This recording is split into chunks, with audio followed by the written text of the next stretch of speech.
আমি সারা মাসে তাকে খুঁজতেছি আর সে এখানে খাড়ায় খাড়ায় পিরিতির আলাপ করতেছে। হ্যালো, তো কি করো? খাওয়া দাওয়া করছো?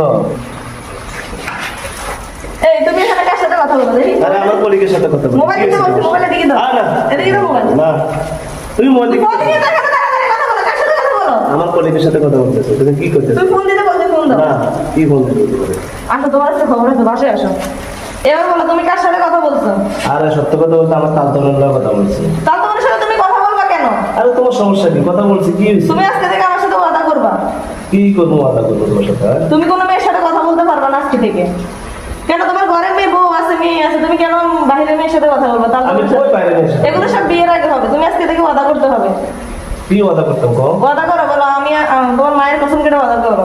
না, আমি মায়ের কাছে করতে পারতাম না। তাহলে বাবার কসম কাটো। না, বাবার কাছে করতে পারতাম না। কেন পারবো না? তাহলে তুমি আমার কসম কাটো। আচ্ছা, তোমার কসম কাটতে পারবো না। হ্যাঁ, আমি তোমার কসম কাটি যেতেছি, আমি কোনো মেয়ের সাথে কথা বলবো না। তুমি তোমার বাবার কসম কাটলা না, মায়ের কসম কাটলা না, আমার কসম কি জন্য কাটলা?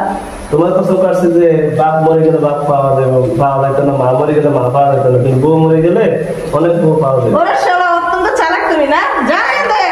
Oh my god.